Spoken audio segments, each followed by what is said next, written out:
Hello friends, welcome to IKS Volume YouTube channel. The today topic will be Elegy written in a County Churchyard by Thomas Gray.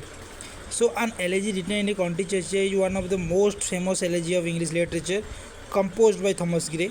He wrote this poem after the death of his friend Richard West, and he began the writing the poem in 1742, and then he put it for a while and finished it in 1750 and published it in 1751. Okay. So the poem is philosophical and emotional. The beauty of poem is lies in its simplicity.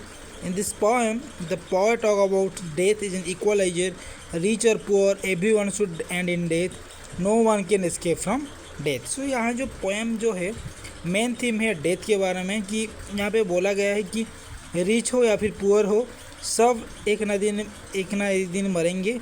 कोई भी इंसान death के accept नहीं कर पाएगा. Okay, escape कर नहीं पाएगा. सब डेथ ही करेंगे, सब मरेंगे. ओके, रिच हो या पुअर हो. So Thomas Gray is one of the most famous important poet of 18th century.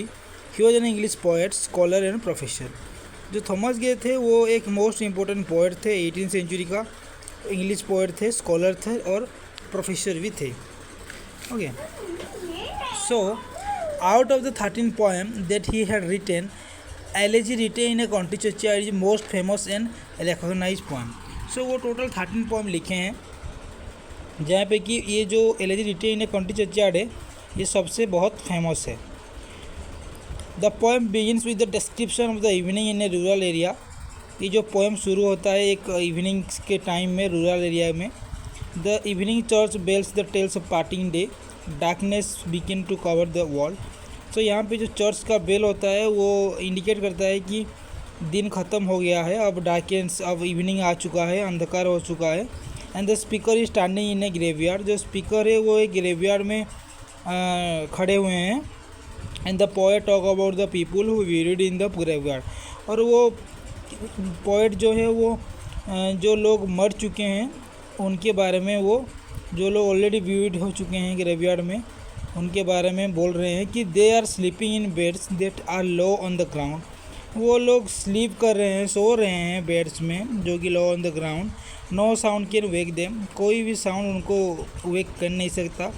The twittering of सालों का भी ट्विटरिंग आवाज़ नहीं हो सकता. The morning call of cock का भी आवाज़ का भी नहीं हो सकता. इवन ए हॉर्न, अगर हम बोलेंगे हॉर्न भी उनको जगा नहीं सकता.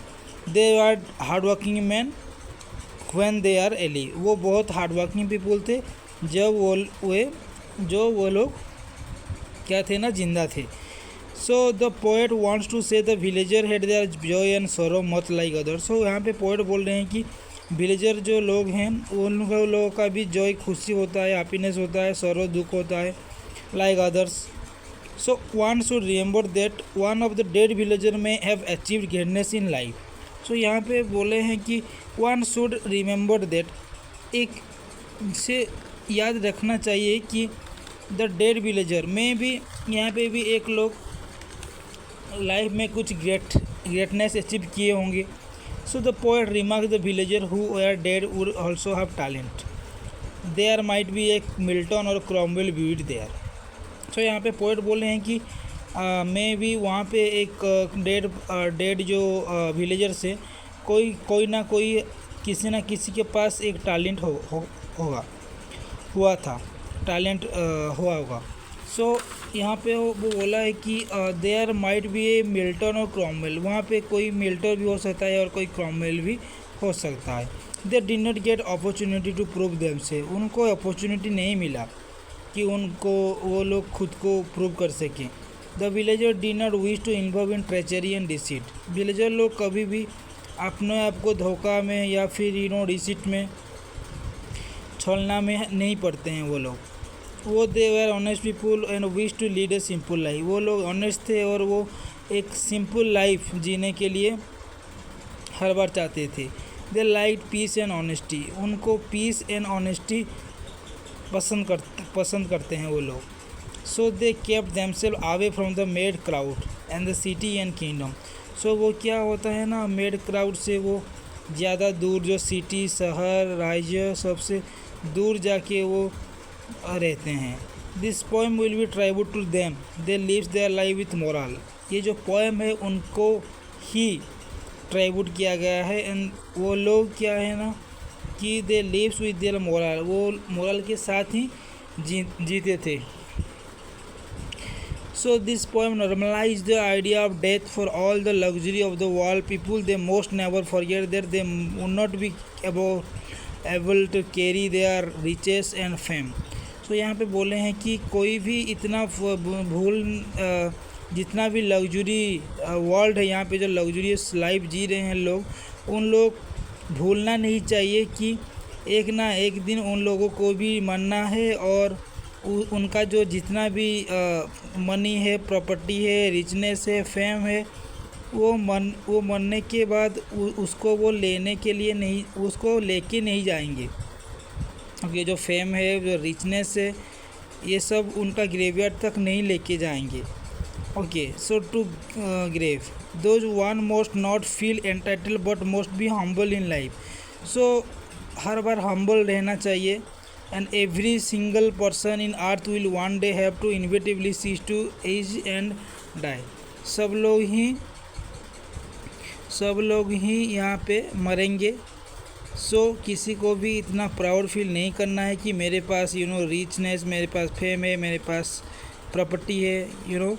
सो the speaker Thomas Gray himself wish to be in identified not with the great and famous but with the common people.